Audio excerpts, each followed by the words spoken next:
Hi friends, welcome to my channel. ఈరోజు మనము ఉలవల కూర ఎలా చేసుకోవాలో చూసేద్దామండి. చాలా టేస్టీగా ఉంటుంది ఉలవల కూర.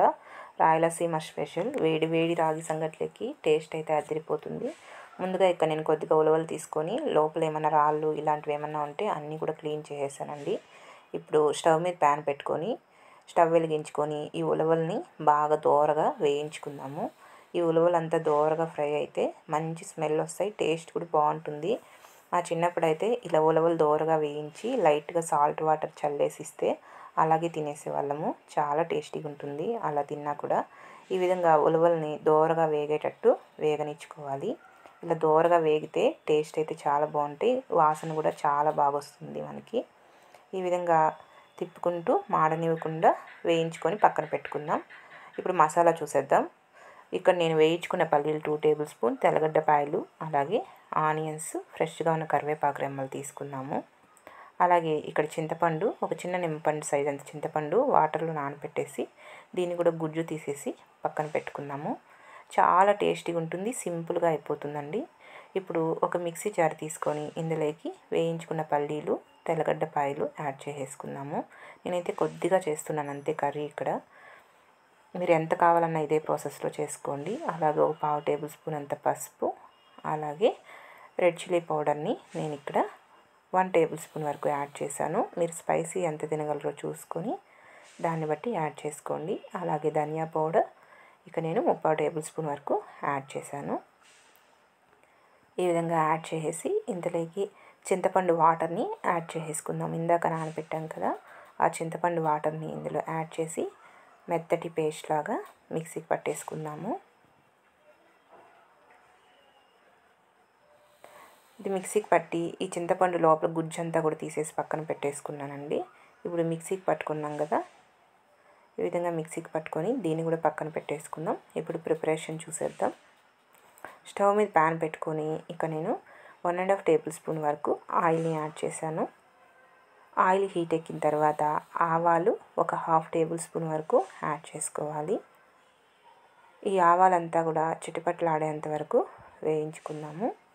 ఈ ఆవాలు చిటపట్లాడిన తర్వాత ఇందులోకి మనం ఇందాక కట్ చేసుకున్నటువంటి ఆనియన్స్ కూడా యాడ్ చేసేసుకోవాలి.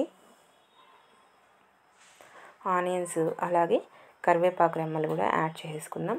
నేనైతే కర్రీ చాలా తక్కువగా చేస్తున్నాను, అందుకే కొద్దిగా యాడ్ చేస్తున్నానండి. మీరు ఎంత కర్రీ చేసుకుంటారో దాన్ని బట్టి చూసుకొని మసాలాలు అంతా కూడా యాడ్ చేసుకొని చేసుకోండి. టేస్ట్ అయితే చాలా బాగుంటుంది. మెయిన్ రాగి సంగట్లకి చాలా బాగుంటుంది.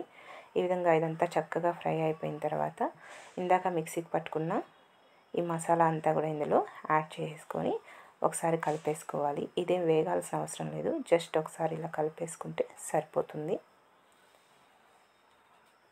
ఇలా కలిపేసుకుని అదే మిక్సీ జార్లో మరి కాస్త వాటర్ని యాడ్ చేసి ఆ వాటర్ని కూడా ఇందులో యాడ్ చేశాను.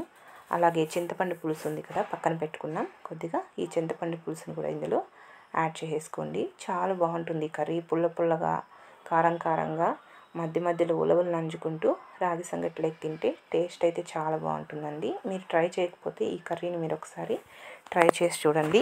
ఉలవలతో చాలా రకాలుగా చేస్తారు, ఇది ఒక టైపు. ఇందులోకి రుచికి సరిపడా సాల్ట్ కూడా యాడ్ చేసేసి ఈ వాటర్ అంతా కూడా బాగా తెరలేంత వరకు ఉడికించుకోవాలి. సాల్ట్ చూసుకొని మీ టేస్ట్కి సరిపడా రాళ్ళుప్పుని యాడ్ చేసుకోండి. ఇలా పులుసు కూరలోకి చాలా బాగుంటుంది రాళ్ళుప్పు అయితే. ఈ విధంగా పులుసు అంతా కూడా ఒకసారి కలిపేసుకొని ఈ విధంగా బాగా తెరలాలి పైకి, అప్పటి వరకు బాయిల్ చేసుకుందాం. ఇప్పుడే ఒకసారి రుచి చూసుకోండి, సాల్ట్ ఏమైనా తగ్గింది అనిపిస్తే ఇప్పుడే కొద్దిగా యాడ్ చేసేసుకుందాము. యాడ్ చేసి మరో 1 మినిట్ వరకు ఇలాగే ఉడికించుకోవాలి.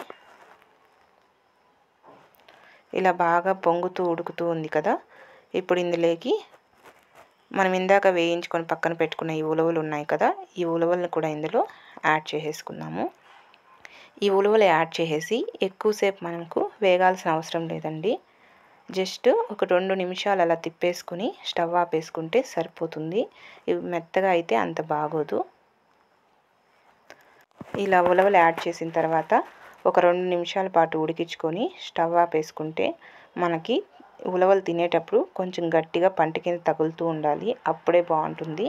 ఉలవలు మెత్తగా అయిపోతే అంత బాగోదు.